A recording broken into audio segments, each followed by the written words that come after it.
Selamat malam. Assalamualaikum warahmatullahi wabarakatuh. Waalaikumsalam. Salam sejahtera bagi kita semuanya. Salam sehat, Om Swastiastu, Namo Buddhaya, salam kebajikan. Selamat malam untuk Bapak Dr. Roberia. Selamat malam pula untuk adik-adik sekalian. Dan selamat malam untuk Bapak Ibu dosen yang sedang hadir dan masih di bawah, masih menyiapkan beberapa sarana administrasi yang nanti akan menyusul mengikuti kegiatan ini. Pada malam hari ini, adik-adik mahasiswa Prodi Ilmu Hukum Fakultas Hukum yang melaksanakan kegiatan pelatihan legislatif drafting selama 3 hari 2 malam ini akan diberikan wawasan materi oleh Bapak Dr. Roberia, yaitu berkenaan dengan tematik. Bentar, tematiknya adalah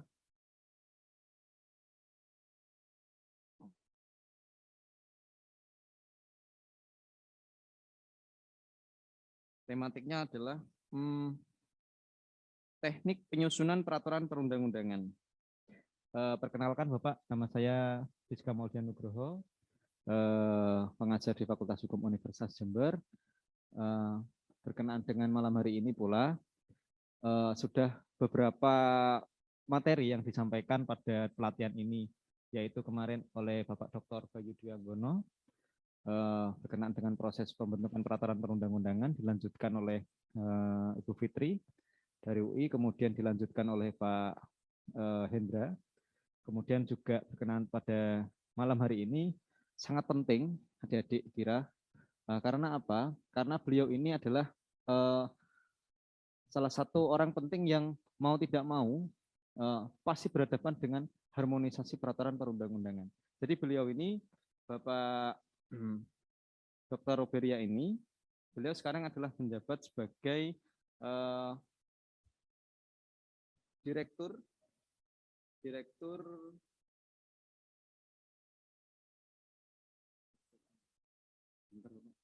ini banyak sekali ini CV-nya. Saya bacakan CV-nya satu-satu, ini sepertinya nutut malam ini. PLT Direktur Harmonisasi Peraturan Perundang-undangan 1 Dijen PP Kemenkumham. Jadi adik-adik nanti materinya beliau serap sebanyak-banyaknya, kemudian bertanyalah sebanyak-banyaknya. Karena waktu malam ini adalah nanti itu kita akan membuat suatu pelatihan, Bapak. Pelatihan berupa membuat peraturan perundang-undangan. Jadi mereka juga ada tugas yaitu berkenaan dengan undang-undang ini ada miss enggak? Kemudian ini bertentangan enggak normanya, seperti itu. Nah, monggo Bapak Dr. Roberia untuk memberikan materi. Namun sebelumnya juga ini Bapak Roberia ini lahir di Bukit Tinggi, Bapak, 23 April 1970. Nah, ini riwayat hidup beliau ini, daftar riwayat hidup beliau ini sangat banyak sekali. Salah satunya adalah dosen bidang hukum di Pasca FKM Universitas Indonesia sampai pada saat ini. Nah, ini kita beruntung nih, kita menggunakan sistem yaitu di luar dalam jaringan, di mana kita bisa berjumpa dengan beliau yang pasti kesibukannya luar biasa. Kami berterima kasih Bapak untuk malam ini. Baik, waktu dan tempat Bapak kami persilakan untuk menyampaikan materinya. Monggo, diaturi.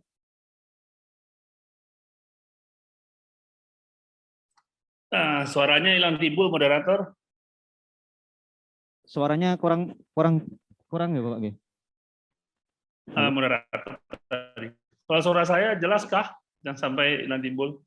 Suara saya jelas ya? Suaranya sangat jelas Bapak. Oke.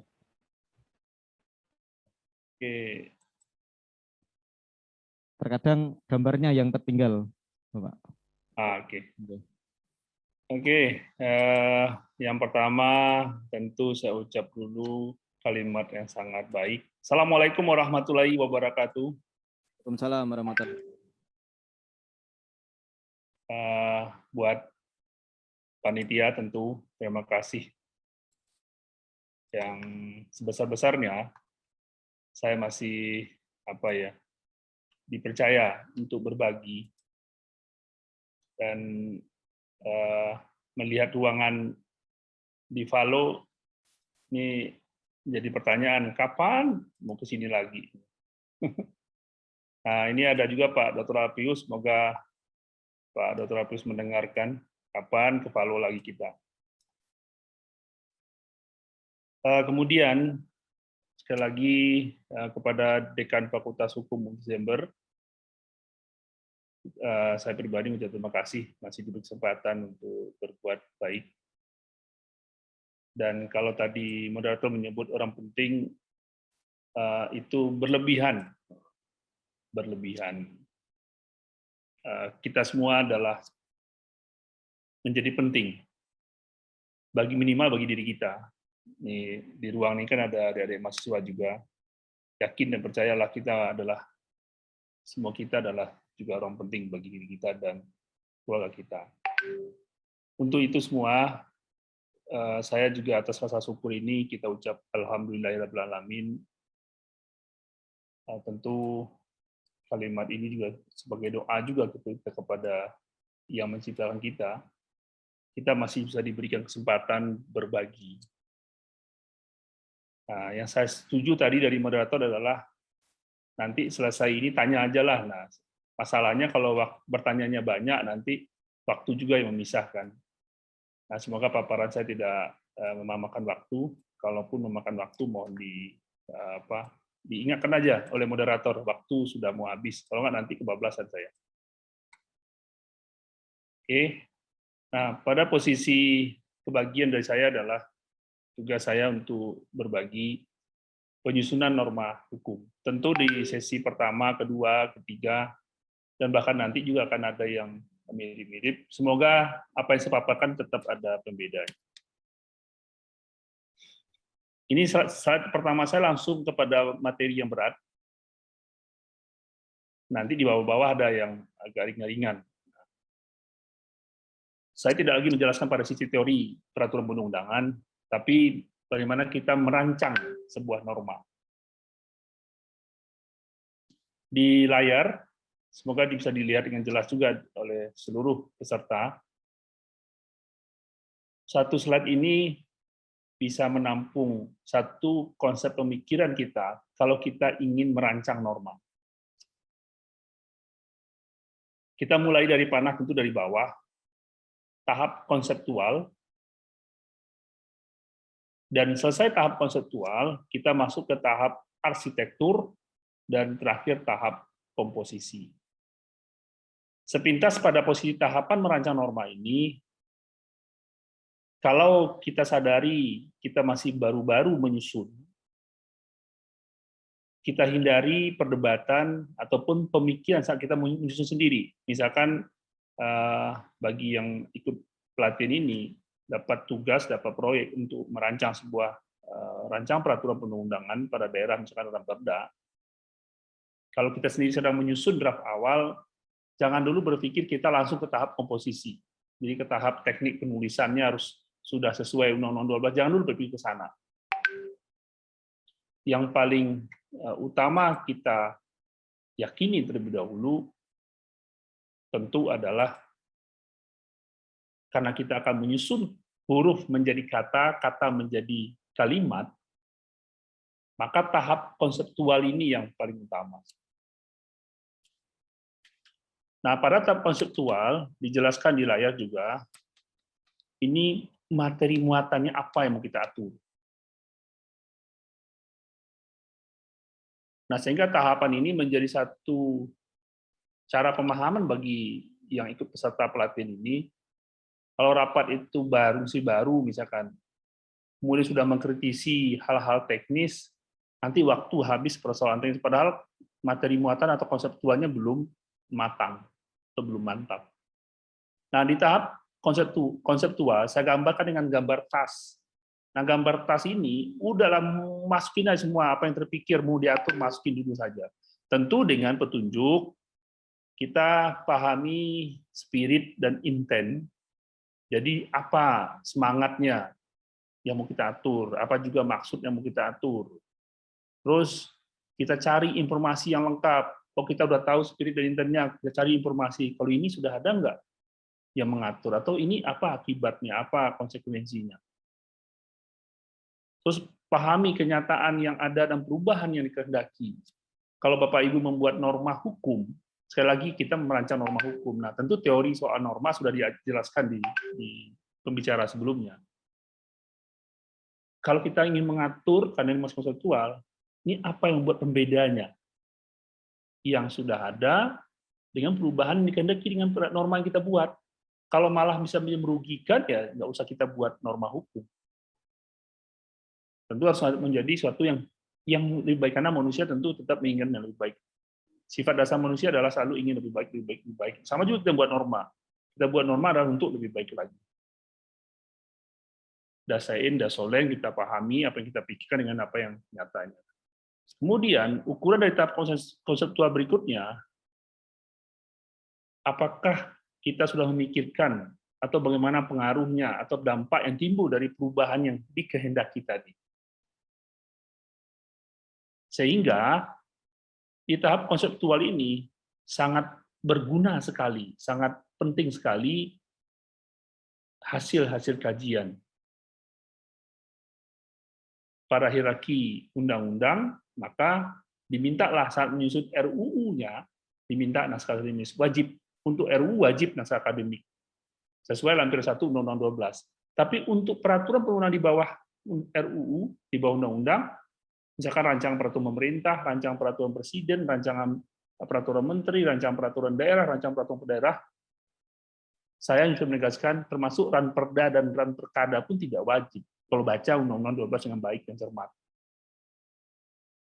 Tapi kalau membaca di pengertian umum, seolah-olah ranperda pun menjadi wajib. Padahal kalau baca di dalam pasal di dalam Undang-Undang 12, ranperda itu misalnya ada pilihan.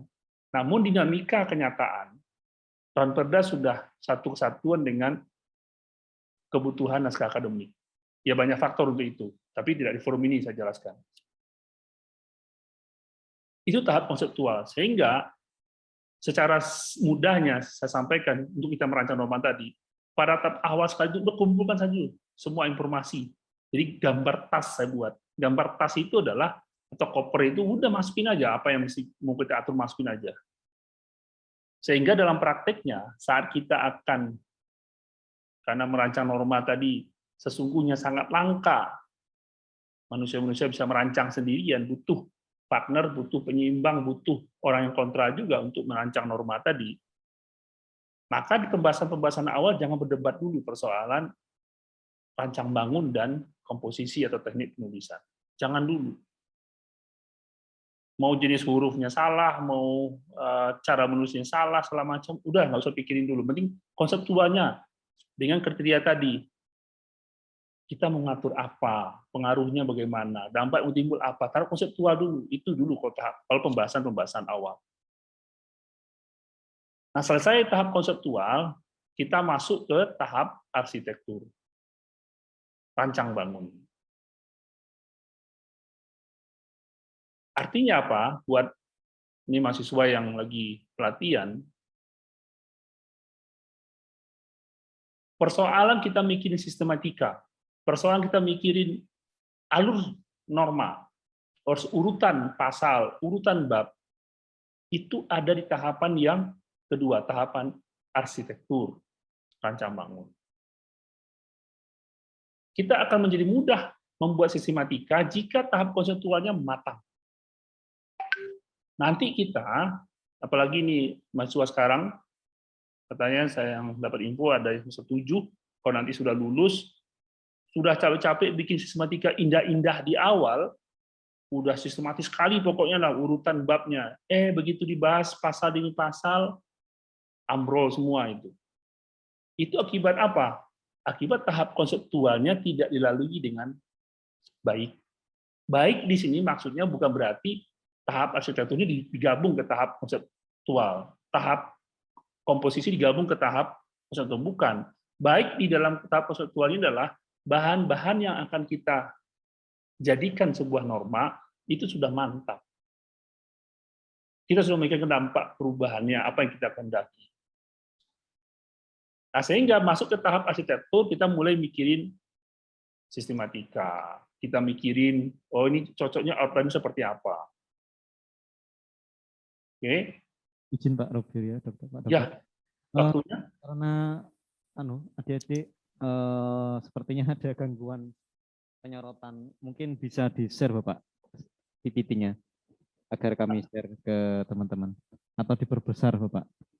Oh, diperbesar. Atau Di laptop saya sudah besar ini.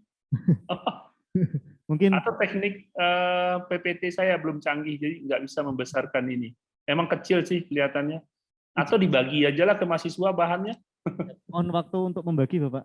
Ya, bagi aja biar mahasiswanya membesarkan di handphonenya sendiri. Oke. Nah, bagus moderator diingat ini aja. Memang kecil sih ini. Oke. Mohon di chat Zoom nggak apa-apa Bapak. Nanti akan tim. Oh, di chat Zoom. Oke. Saya udah kasih ke itu ya sudah saya chat lagi deh, saya kirim lagi. Coba sendiri sudah. Oh, siap. Panitia udah saya kasih. Siap. Tapi coba saya ini. Oke, akan di-share. Terima kasih Bapak. Itu di Zoom barusan saya kirim. Siap. Agak dilanjut Bapak, monggo ngaturaken. Oke. Ya, itu lagi proses di chat. Nanti silakan. Nah, udah masuk di chat ya. Oke. Betul sih kecil ini. Saya akui, saya ingin menyederhanakan ini. Ya, karena kecanggihan, ya harusnya PPT-nya pakai mikroskop gitu ya. Jadi pas disorot dia besar. Betul. Ya masih perlu belajar. Nah, inilah generasi lama dengan generasi milenial tentu ada kelebihannya. Generasi milenial. Oke, semoga dengan di layar kecil tapi di handphone Bapak Ibu bisa dilihat.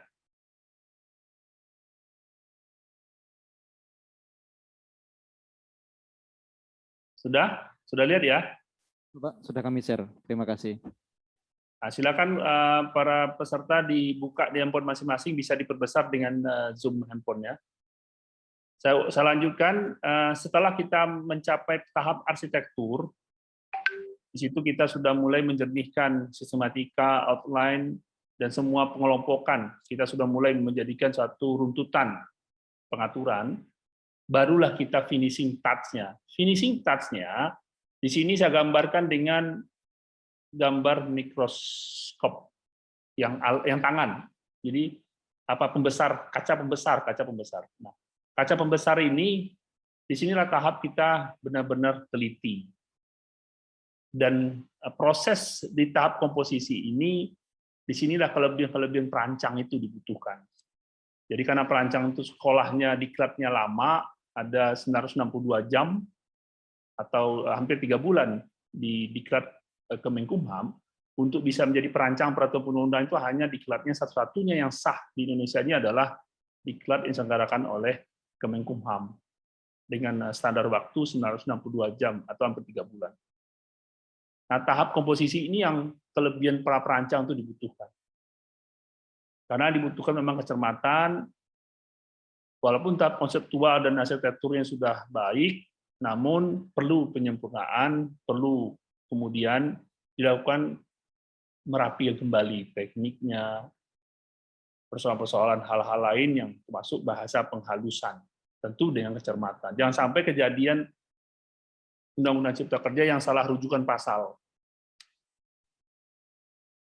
Jadi dengan 3 tahap merancang norma ini, satu slide ini, para peserta pelatihan ini mendapatkan satu pengetahuan malam ini, baru satu slide saya banyak. Bahwa untuk merancang norma tadi, kita melalui 3 tahapan. Tahapan pokoknya kayak kita mau pergi ke suatu tempat, mau liburan atau mau kerja, tapi jauh dari rumah, kita bawa koper, masukin aja dulu, semua data yang masukin aja. Sambil kita pikirkan konsepsinya. Dengan petunjuk-petunjuk yang ada di layar saya ini. Setelah itu masuk ke tahap arsitektur, dan terakhir ke tahap komposisi.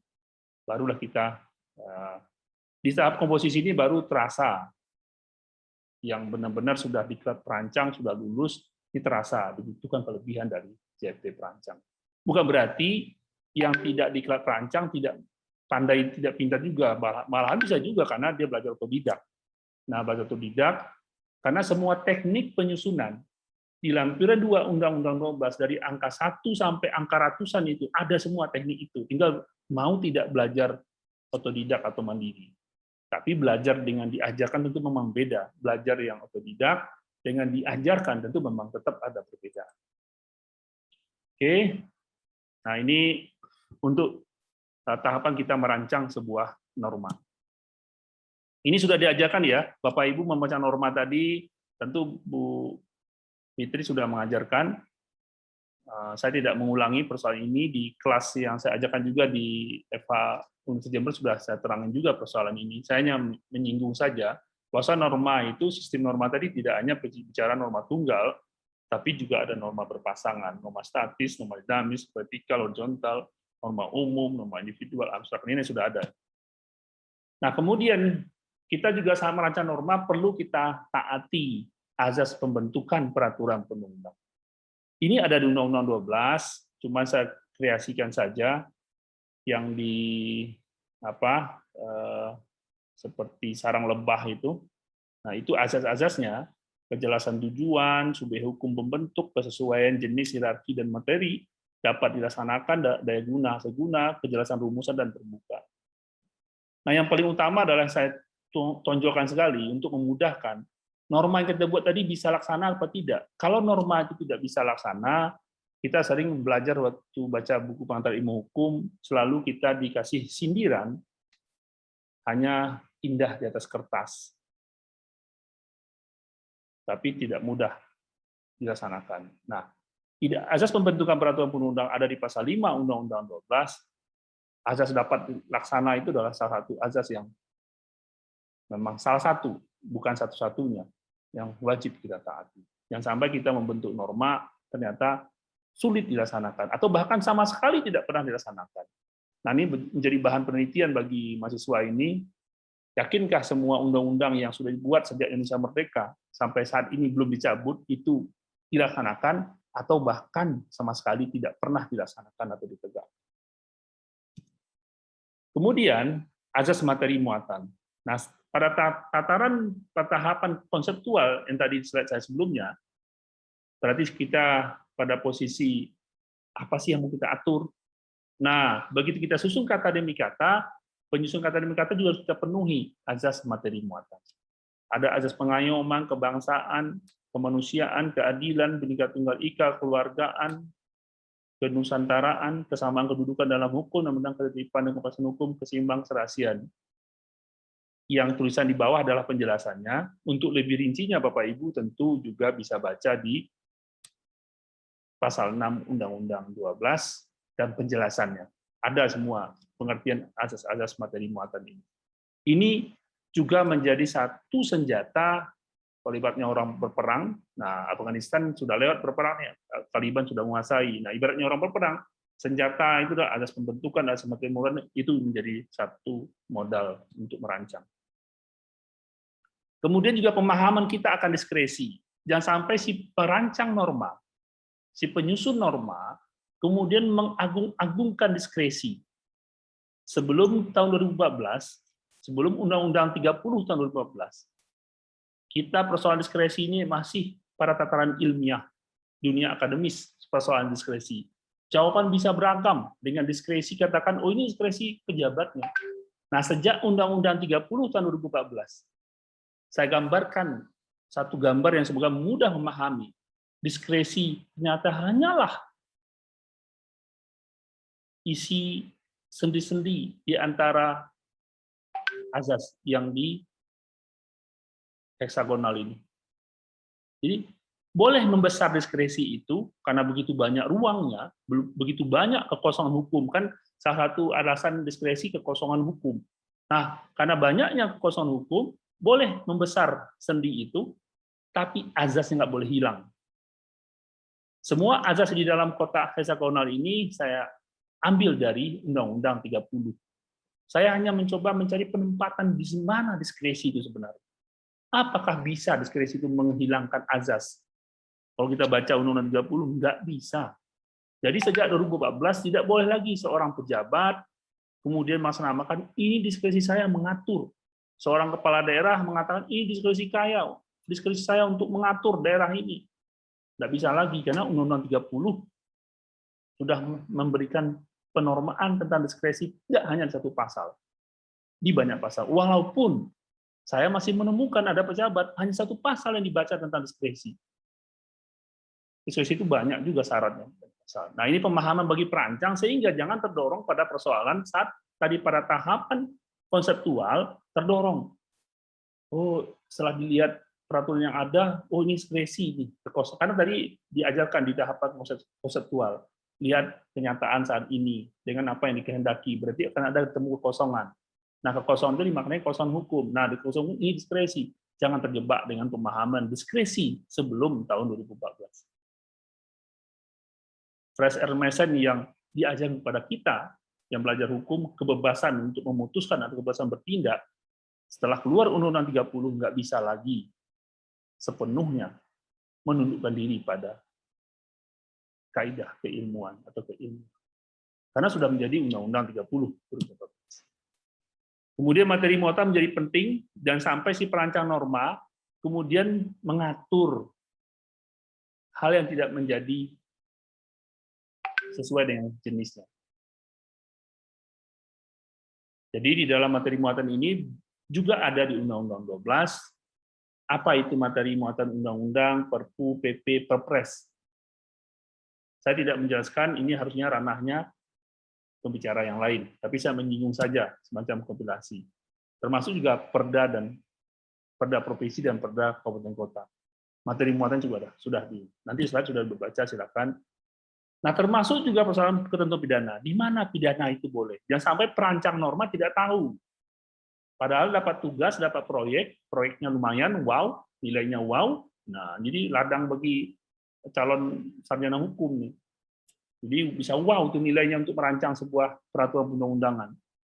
Terus jangan sampai nggak tahu si perancang norma. Tiba-tiba dapat proyek membuat rancang peraturan menteri. Dibuat ketentuan pidana. Itu nggak boleh. Pidana hanya boleh di hierarki undang-undang dan perda. Untuk perda juga ada batasan, tidak sembarangan juga. Tapi kalau di undang-undang, silakanlah para calon ilmuwan ini meneliti. Kok di undang-undang A sanksi pidananya sekian tahun, 10 tahun misalnya. Kok di undang-undang B perbuatannya mirip, dipahami mirip, kok sanksinya lebih berat, lebih ringan.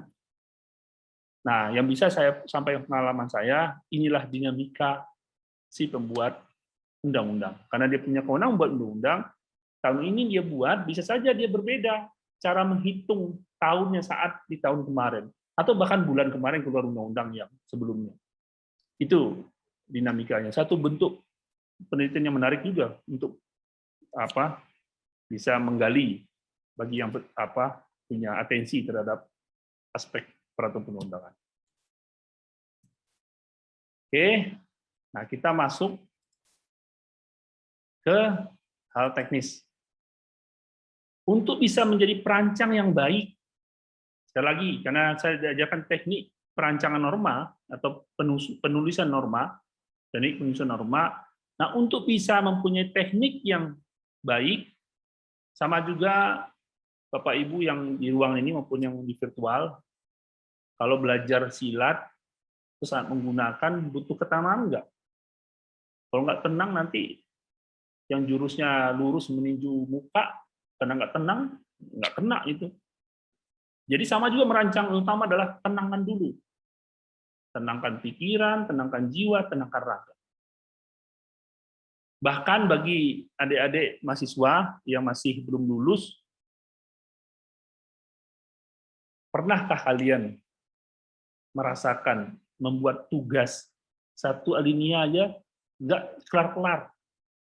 Waktu TikTok berlalu, sedetik, 1 menit, 1 jam, 1 hari, bahkan sudah berapa hari nggak selesai juga. Apalagi membuat skripsi, membuat tesis, membuat disertasi. Begitu juga merancang norma. Merancang atau membuat kalimat yang tidak normal saja, kita kadang-kadang juga membutuhkan ketenangan. Maka merancang norma juga butuh ketenangan. Tenangkan pikiran, jiwa, dan raga. Ini satu modal. Berikutnya, nah ini, kalau dulu masih ada mesin tik, tulisan tangan. Nah, sekarang kan nggak mungkin lagi kalau dikatakan saya ajarkan dengan gambar mouse ini, dengan teknologi, dengan elektronik, ya tidak bisa kata lagi nggak punya. Terus saat konseptual pakai coret-coretan, pakai pena. Kan nggak lagi, apalagi anak milenial ini sudah sangat, bahkan umur berapa bulan aja sudah megang handphone anak-anak sekarang ini. Beberapa tahun yang lalu berlahir pun saya lihat baru berapa bulan juga sudah ini udah megang handphone, udah ketawa anak-anak sekarang dengan handphone yang ada musiknya, lagu, filmnya. Nah, saat ini merancang norma dengan gambar ini, siapkan laptop, isi peralatan yang sejenis. Yang utama adalah saya menemukan aplikasi Word. Ada juga bukan Word, silakan. Enggak Word pun silakan. Cuman masalahnya, kalau tidak aplikasi Word, apakah saat dipindah ke komputer lain sudah matching nggak alatnya? Kalau tidak, akan menjadi penghambat juga dalam proses penyusunan, karena membutuhkan diskusi-diskusi. Maka saya tulis Word atau sejenis, yang penting ini. Setelah itu, kita klik aplikasi Word atau sejenisnya. Nah, saya terbiasa dengan Word. Kalau saya ada di ruangan sekarang, mungkin saya ajar nih, adik-adik ini buka laptopnya. Hal yang pertama Bapak Ibu lakukan, atau adik-adik lakukan, ataupun siapapun yang sudah merancang pun, ini masih dilupakan ini. Karena ini fakta yang saya alami. Saya pikir dia nggak ikut, udah diklat juga.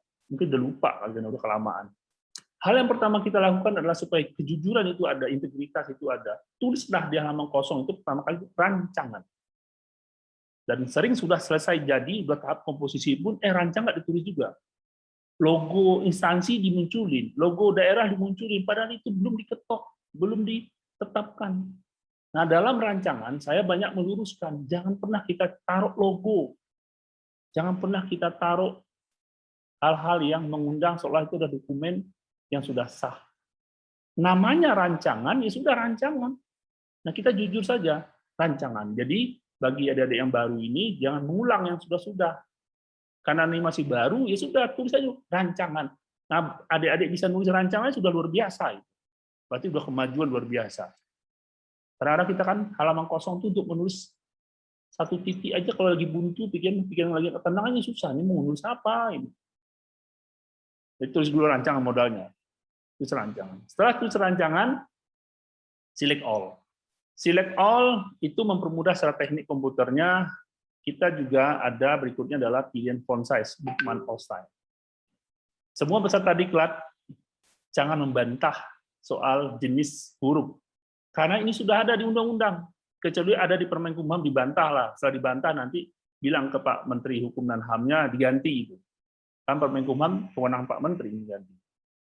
Nah, jenis huruf ini sudah ada di undang-undang. Jangan dibantah. Jangan kemudian dapat proyek munculnya Arial, Tahoma. Nah, saya memberi penyederhanaan memahami hukum atau cara kita berhukum yang baik. Kalau undang-undang mengatakan jenisnya Bookman all style, ya sudah taati saja. Kalau tidak taat sama undang-undang, katanya kita sarjana hukum atau mahasiswa yang mengambil kuliah fakultas hukum. Masa kita berpikiran tidak menaati undang-undang? Nah, di hal yang terbaru pun saya sudah kritis itu. Berpikir, kata si moderator, berpikir out of the box. Saya lihat di internet, dia latar belakang netral sarjana hukum, dosen hukum lagi. Masa mengajak pejabat kementerian berpikir out of the box, keluar dari sistem? Saya jujur aja prihatin aja, ini gimana dulu belajar ilmu hukumnya? Ubah dulu undang-undangnya, baru kita bicara out of the box. Untuk menyelesaikan masalah hukum, karena kita orang hukum diajarkan selesaikan secara sistem hukum, jangan keluar dari sistem hukum.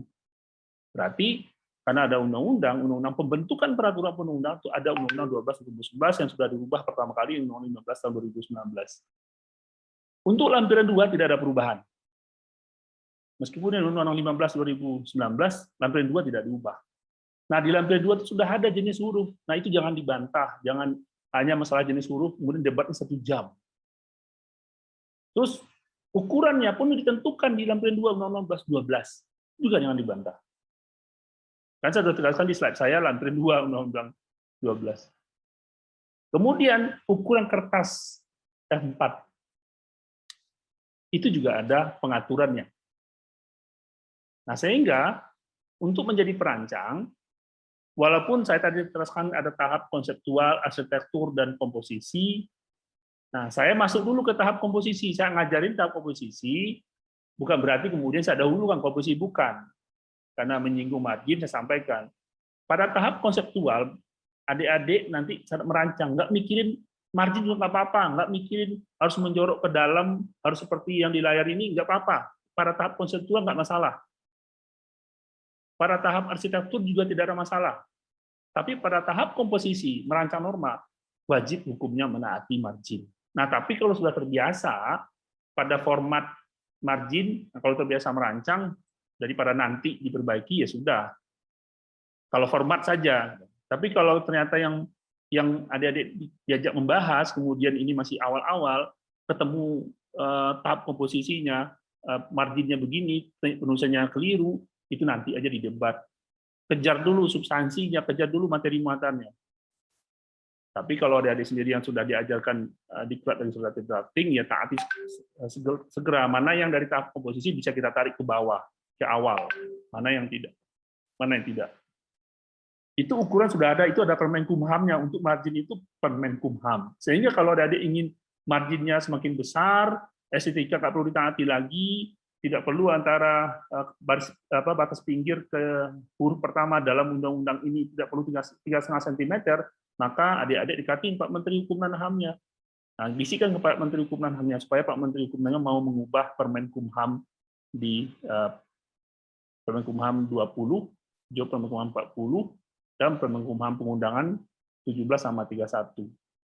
Karena ini hanya margin ini diatur oleh Permenkumham. Tapi kalau tadi jenis huruf, ukuran huruf, F4 itu ada di undang-undang. Nah, sebaiknya jangan energi kita habis hanya untuk mengubah yang begituan undang-undang. Lebih hal yang jauh lebih baik. Nah, ini pada tahap komposisi. Saya ke depan juga soal mengingat. Kenapa saya ke depan? Kan saya tadi sudah mengajarkan di depan, tahap itu dilewati dulu. Tapi mana yang kita tarik ke depan, mana yang tetap biarlah di belakang supaya matang. Nah, saya menyampaikan mengingat ini karena pada kenyataannya sering perdebatan habis pada posisi baru halaman pertama yang judul menimbang mengingat. Nah, mengingat ini intinya dasar hukum. Jadi teknik di perancang norma, kalau adik-adik sudah mendengar kata mengingat, maka itu sungguhnya ada dasar hukum. Itu debat tebal di banyak pertemuan penyusunan, bahkan harmonisasi yang saya pimpin, hanya menghabiskan waktu sejam, 2 jam. Bahkan berhari-hari juga habis hanya persoalan dicantumin tidak tuh undang-undang, dicantumin tidak tuh PP, dicantuminkah tidak perpres itu, dibuangkah atau dihapuskah perpres itu, PP itu, undang-undang itu debatable-nya. Luar biasa. Nah, padahal teknik merancang norma untuk mengingat tadi, dasar hukumnya hanya 2 kriteria. Dasar kewenangan pembentukan, di ketentuan angka 28 lampiran 2. Di dasar kewenangan pembentukan. Kalau bicara dasar kewenangan pembentukan, maka yang tanda tangan peraturan perundang-undangan tadi, kalau contoh rancang peraturan menteri, berarti yang tanda tangan adalah menteri. Menterinya berwenang nggak mengatur materi itu? Kalau berwenang, mana kewenangannya si menteri mengatur materi muatan atau bidang itu? Oh, ada di Perpres tentang organisasinya, ya udah masukin. Oh, ada di Undang-Undang 12 malahan di pasal 8-nya, bahwa menteri bisa membentuk peraturan sesuai kewenangan. Ya sudah pasal Undang-Undang 12 masuk. Itu kriteria yang pertama. Tapi kriteria yang pertama ini bisa menjadi 1 dasar hukum, bisa menjadi 2 dasar hukum, bisa menjadi 3 dasar hukum, bisa menjadi dasar hukum. Yang penting terpenuhi kriteria A. Nah, kriteria yang kedua, peraturan perundang-undangan yang merintahkan. Artinya di sini yang B ini adakah peraturan yang lebih tinggi? Contoh kita menyusun dalam perda. Oh, kita lihat undang-undang merintah nggak diatur perda. Oh, ada, ya sudah undang-undangnya masuk. Oh, ternyata undang-undang tidak memerintahkan. Terus, oh ini harus masuk undang-undangnya karena ini pemerintahan daerah.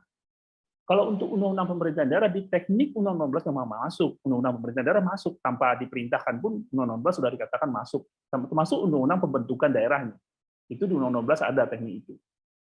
Berbeda dengan regulasi di pusat. Regulasi di pusat, maka pada persoalan undang-undang kementerian negara tidak diminta untuk masuk. Kecuali memang undang-undang kementerian negara memerintahkan diatur PP, Perpres. Nah, kemudian kita mengatur materi muatannya adalah lingkungan hidup. Terus kita katakan, oh undang-undang lingkungan hidup harus masuk. Itu debat-debat juga luar biasa itu. Antara pejabat, antara penyusun, antara pembahas, antara staf juga luar biasa. Bukan karena materi muatannya yang lingkungan hidup maka masuklah undang-undang itu, bukan. Kita lihat ada nggak perintah dari undang-undang lingkungan hidup? Kalau nggak ada ya sudah. Kalau dia nggak masuk di dalam mengingat, bukan berarti tidak ditaati. Semua peraturan perundangan siapapun itu wajib menaati. Tapi bukan persoalan dia masuk apa tidak masuk, karena suasana kebatinannya, spiritnya ternyata juga menyusun dasar hukumnya juga ada itu. Oh kalau nggak ada di dalam peraturan ini maka undang-undang itu tidak ditaati. Saya bilang siapa yang ngajarin ini? Nggak masuk pun di dalam dasar hukum juga undang-undang itu tetap wajib ditaati sepanjang itu belum dicabut. Siapa yang ngajarin itu kalau harus masuk dulu di dasar hukum baru ditaati? Dan itu di debat-debat itu ada. Nah, kemudian pada tahap arsitektur tadi sudah jelaskan persoalan cara kita untuk membuat outline sistematika. Nah, di ketentuan angka 62 lampiran 2 Undang-Undang 12. Ini 62-nya adalah memang ada di Undang-Undang 12 di lampiran 2-nya. Yang pertama ketentuan umum. Ketentuan umum itu tidak menjadi sebuah pilihan. Soal kemudian ada bab ketentuan umum itu lain soal. Yang penting pasal 1 itu penempatannya adalah untuk ketentuan umum. Kalau ada peraturan perundangan tidak pakai bab, ya nggak mesti pakai bab, tapi pasal 1 ditempatkan untuk ketentuan umum.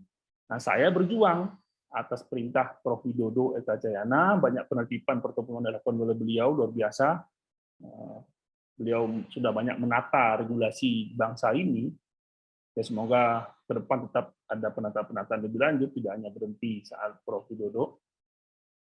Termasuk bagaimana beliau konsisten memperjuangkan jenis peraturan, apakah peraturan kepala lembaga atau peraturan lembaga. Nah, itu saya sangat hormat ke beliau, itu juga termasuk beliau menata itu. Dan sudah mulai berubah. Ya, semoga dengan regulasi terbaru tidak menjadi kembali ke zaman sebelum. Nah, setelah ketentuan umum, materi pokok yang diatur. Nah, soal materi pokoknya apakah menjadi bab 2, menjadi bab 3, menjadi bab 4, itu tergantung nanti pada hasil dari tahap konseptual tadi. Pada saat kita rancang bangun di tahap arsitektur, itu menjadi berapa bab, itu menjadi pekerjaan yang, kalau pengalaman saya, tidak pekerjaan yang sulit. Yang sulit itu adalah tahapan konseptual itu. Kata demi kata kita susun menjadi norma itu yang tidak mudah. Kemudian ketentuan pidana dan ketentuan peralihan ini jika diperlukan. Nah, ketentuan pidana, kalau hierarkinya undang-undang, bisa kita muat. Tapi kalau PP, Perpres, Permen, tidak bisa. Perkada tidak bisa, tapi perda bisa. Tapi perda bisa, pidananya pun dibatasi. Tadi kan sudah jelaskan itu. Nah, peralihan itu jika diperlukan, tidak mesti. Di dalam rancangan peraturan perundang tadi selalu harus ada peralihan. Tidak ada. Nah, di dalam sistematika ini, rancang bangun ini, arsitekturnya, pidana dan peralihan itu jika diperlukan. Tapi kalau pidana strict, di undang-undang dan perda saja boleh. Perda pun yang batasan. Nah, peralihan, ya boleh di PP juga boleh, di Perpres juga boleh, di Permen juga boleh peralihan. Tapi tergantung konteksnya. Kalau tidak butuh peralihan, itu nggak usah. Nah, saya terakhir memimpin harmonisasi, hasil PAK mengatakan perlu peralihan. Setelah kita bahas, ternyata dibuat sama saja, nggak ada gunanya. Masa membuat norma yang tidak ada gunanya kita buat? Setelah dibedah, karena pasalnya susunan hurufnya panjang, sukata demi kata menjadi huruf, susunan huruf menjadi kata, susunan kata menjadi kalimat, itu panjang, ada 5 baris. Akhirnya kita pecah, ternyata nggak ada gunanya. Nggak ada norma itu pun nggak ada masalah. Akhirnya peralihan, setelah rapat 2 kali rapat, hapus itu peralihan. Jadi nggak mesti juga peralihan itu harus ada, tergantung konteksnya. Berguna nggak yang kita buat itu.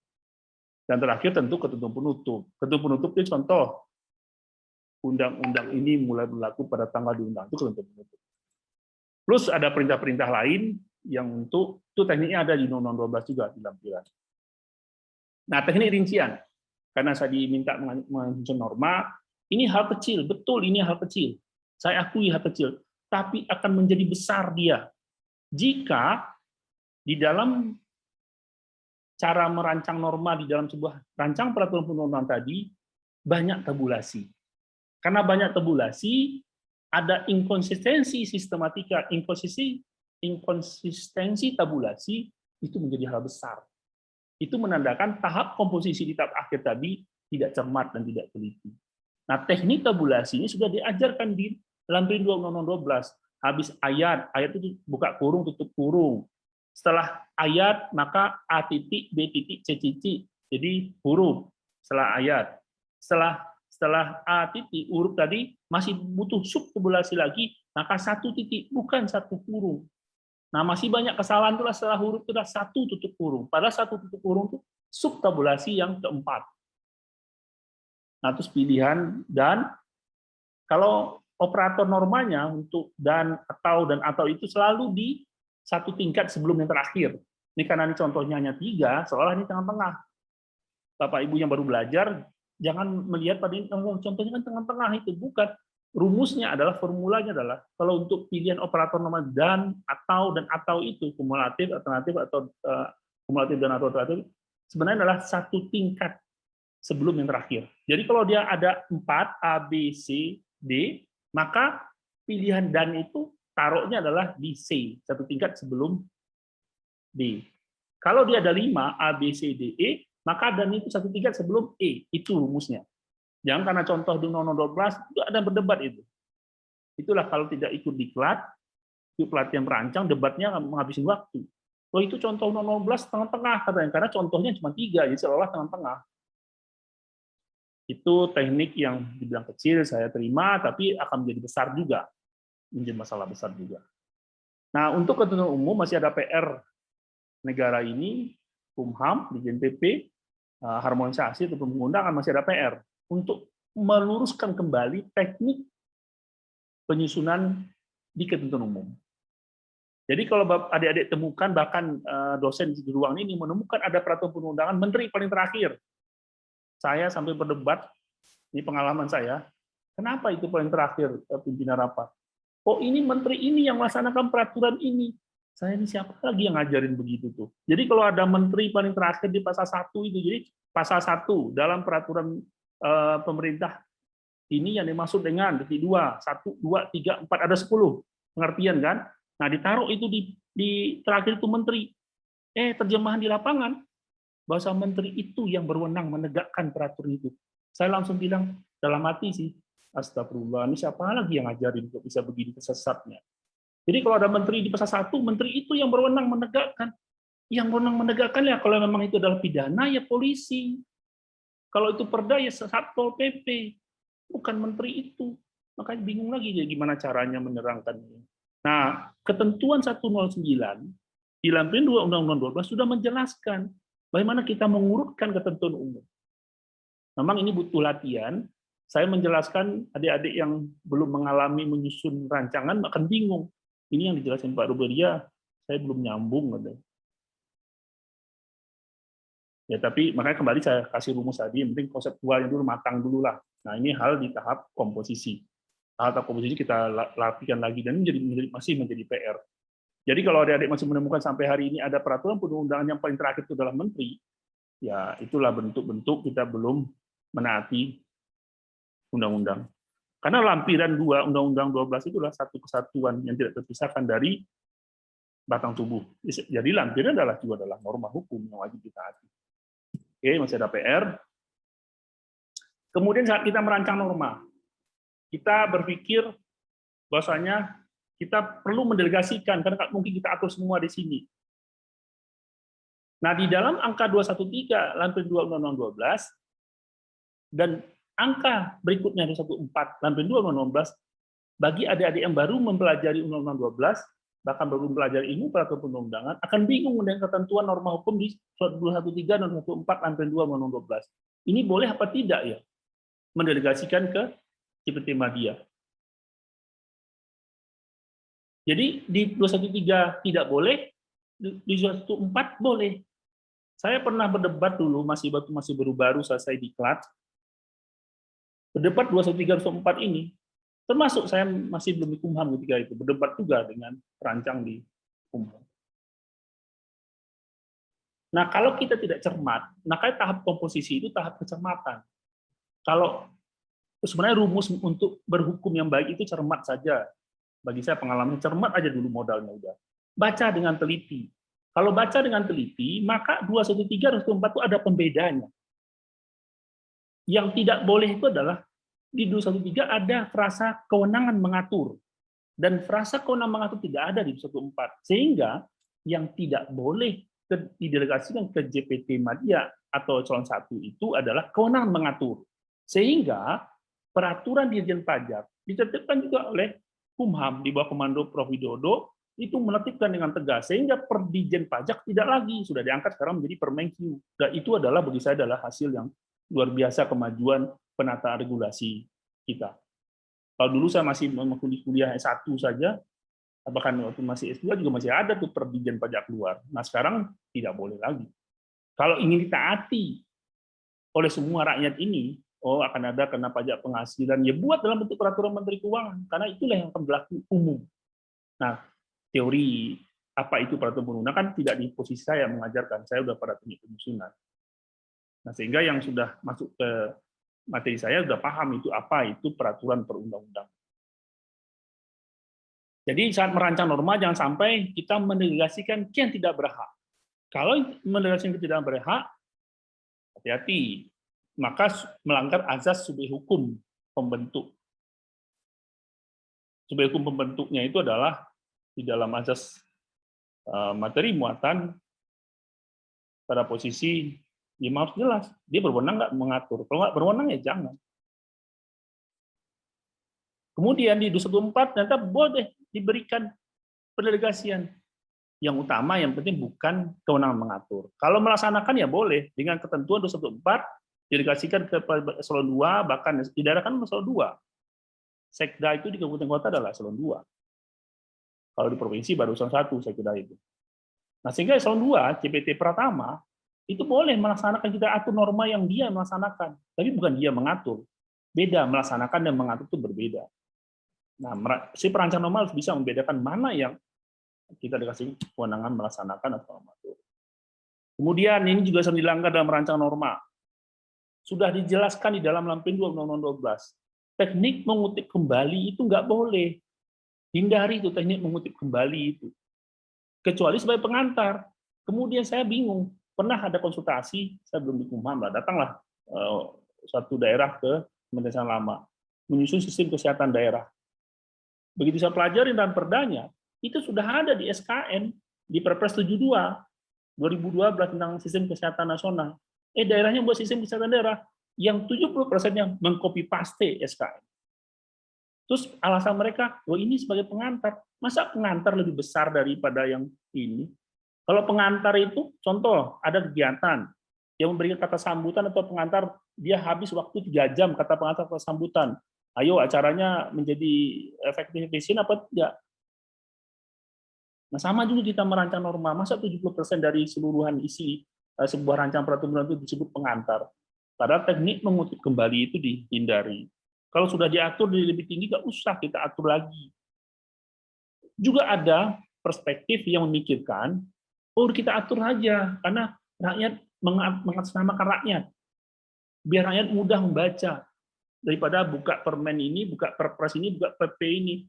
Waduh, bayangkan kalau teknik itu diaminkan oleh negara ini lewat Undang-Undang 12 dengan dasar memudahkan rakyat, maka bayangkan berapa tebalnya peraturan daerah di setiap daerah. Karena undang-undang akan di-copy paste, PP akan di-copy paste, perpres akan di-copy paste, bahkan permen akan di-copy paste, jadilah perda. Bayangkan tebalnya kayak apa. Itu siapa yang mau baca kalau udah tebal? Nah, ini juga satu yang sering dalam teknik perancangan norma ini dilanggar. Oke. Nah, ini teknik perubahan. Kita membahasakannya perubahan. Meskipun nanti pilihan kita adalah perubahan yang mengganti, bukan perubahan yang merubah. Kalau sudah ada satu peraturan perundang, ada satu undang-undang misalkan, kita katakan, kita bahasakan, kita ganti. Nah, di dalam Undang-Undang 12 yang diperkenalkan adalah katanya adalah kata perubahan, bukan kata penggantian. Nanti kita akan bisa dituntun dengan persoalan berikutnya. Jika suatu peraturan perubahan perundang mengakibatkan, jadi jika suatu perubahan peraturan mengakibatkan A, B, C, maka diterangkan di lampiran 2 Undang-Undang 12. Ini angkanya lupa saya cantumkan. Ini ada di Undang-Undang 12. Peraturan perundang tersebut lebih baik dicabut dan disusun kembali. Sehingga saya membahasakan, mensosialisasikan perubahan yang merubah atau perubahan yang mengganti. Kalau perubahan yang merubah, tekniknya kita kembalikan hanya 2 pasal, pasal 1 Romawi dan pasal 2 Romawi. Nah, dalam banyak praktek juga sering dilalaikan, seolah pasal 1 biasa dan pasal 2 biasa. Padahal teknik perubahan yang merubah itu adalah pasal 1 Romawi dan pasal 2 Romawi. Nah, di dalam pasal 1 Romawi, itu nanti akan ada anaknya. 1, 2, 3. Teknik itu ada di Undang-Undang Cipta Kerja. Sehingga bagi saya, masih pendapat ahli mengatakan teknik Undang-Undang Cipta Kerja tidak kenal Undang-Undang 12. Saya mengatakan dikenal teknik itu. Teknik yang perubahan yang merubah tadi dikenal oleh Undang-Undang 12. Hanya variannya saja. Tidak letterleg ada di varian yang banyak undang-undang, itu enggak letterleg ada di lampiran 2 Undang-Undang. Tapi teknik fundamen perubahan yang merubah di Undang-Undang Cipta itu dikenal oleh Undang-Undang 12. Cuman banyak dicap oleh ahli seolah teknik perubahan yang merubah di Undang-Undang Cipta Kerja itu tidak kenal. Bagi saya dikenal. Nah, itu berbeda pendapat, silakan. Yang penting teknik itu ada di Undang-Undang 12. Cuman persis seperti itu contoh di Undang-Undang 12 ya itu nggak ketemu. Nah, perubahan yang mengganti, nah sering juga salah tafsir, maka saya hitamkan yang B. Oh, perubahan itu akan mengganti keseluruhan, tidak pakai teknik perubahan yang merubah, hanya 2 pasal, 1 Romawi dan 2 Romawi. Teknik perubahan yang mengganti selalu dibahasakan, kalau 50% lebih baru boleh diganti. Itu sering benar, itu menjadi satu pakem, tunggu dulu 50% baru diganti. Padahal Undang-Undang 12 sudah mengajarkan. Karena di B itu ada operator kata itu ada atau. Dengan operator atau, maka kalau sistematika berubah, ya boleh diganti. Perubahan yang mengganti. Esensinya berubah, maka boleh perubahan yang mengganti, tidak mesti perubahan yang merubah. Tapi yang selalu digadang-gadang itu adalah 50%. Jadi kalau pasalnya ada 10, maka baru boleh mengganti kalau 6 berubah. Kalau 6 berubah, maka jalan keluarnya mengganti. Perubahan yang mengganti. Tapi kalau hanya 5 pasal yang berubah, maka tetap pakai teknik perubahan yang merubah, yang pasal 1 Romawi dan 2 Romawi. Nah, ini satu persoalan juga di lapangan. Padahal A dan B sering dilewatkan. Ya, ini termakan dengan mendapatkan keilmuan dari hal-hal yang sebentar, tidak kemudian dibaca kembali. Kemudian teknik 1 naskah. Bagi dari mahasiswa, jangan terkecoh juga, seolah negara ini tidak punya cara untuk memudahkan rakyat membaca peraturan. Negara ini, pemerintah kita sudah sangat luar biasa dan pintar. Sudah ada petunjuk itu di lampiran 2 Undang-Undang 12. Kalau perubahan yang merubah tadi, contoh, sebuah undang-undang sampai perubahan yang sudah kesekian kali, undang-undang nomor sekian tahun sekian tentang perubahan keempat atas undang-undang nomor sekian, atau peraturan pemerintah nomor sekian tahun sekian tentang perubahan kelima atas peraturan pemerintah nomor sekian. Bagaimana cara memudahkan bagi rakyat? Ternyata Undang-Undang 12 sudah memberikan teknik perancangan norma tadi yang disebut dengan 1 naskah. Nah, ini yang mungkin belum disosialisasi, belum digadang-gadang. Ya, semoga menjadi satu sumbangsih berikutnya. Siapapun yang menjadi pemimpin, teknik 1 naskah ini menjadi satu proyek yang sangat berguna bagi rakyat. Supaya pasal yang dirujuk tadi, kalau perubahan sudah 4 kali, pasal itu sudah 4 kali dirubah, pasal mana yang dipakai? Bukan pasal yang pertama, yang kedua, yang ketiga, yang sebelumnya, tentu pasal dari perubahan yang terakhir. Karena perubahan tidak merubah semua pasal. Nah, teknik 1 naskah ini sudah diperkenalkan negara ini lewat perubahan Undang-Undang Dasar. Sudah beredar. Bahkan file elektroniknya juga sudah menerapkan dengan kasih bintang. Kalau bintang 1 tahun 1999, kalau bintang 2 tahun 2000, bintang 3 2001, bintang 4 2002. Itu 4 kali amandemen Undang-Undang Dasar kita, konstitusi kita. Nah, tadi satu naskah itu sudah ada. Tapi kalau adik-adik kemudian men-challenge saya, Pak, ini masih banyak nih Pak, perdanya berubah 11 kali, tapi belum disatukan juga. Bukan negara tidak menyiapkan caranya atau mekanisme atau tekniknya, sebenarnya belum. Ya mungkin ya belum ada push atau momentum untuk membuat ini menjadi satu pemahaman yang umum. Nah, kalau udah pemahaman umum kan enak, siapapun jadi pejabat dia udah langsung, wah ini proyek saya, ini proyek yang berguna bagi rakyat, ya proyek satu naskah. Segera dibuatkan. Kalau soal nanti berubah lagi, perubahan berikutnya, buat lagi satu naskah lagi, nggak apa-apa. Kan itu menghabiskan anggaran negara yang berguna buat rakyat, bukan tidak berguna. Kemudian bahasa peraturan perundang-undangan dalam merancang norma, saya dulu pernah mengalami argumentasi dari atasan saya dulu, bukan di Kumham. Begitu banyak orang mempertanyakan kenapa rumusan permen ini begini bunyinya. Terus ngelesnya adalah ya ini bahasanya peraturan perundang-undangan. Padahal di Undang-Undang 12 di lantai 2-nya, bahkan di Undang-Undang bahasa, jadi ada dua undang-undang, Undang-Undang Bahasa dan Undang-Undang 12, pembentukan undang-undang, udah menegaskan untuk membentuk norma tadi yang menjadi peraturan perundang, gunakan bahasa Indonesia. Nggak ada tuh gaya-gaya lain. Hanya coraknya bahasa norma tadi memang adalah tegas, lugas, jelas. Dan tekniknya, tapi tata bahasanya tata bahasa Indonesia, nggak ada tata bahasa lain.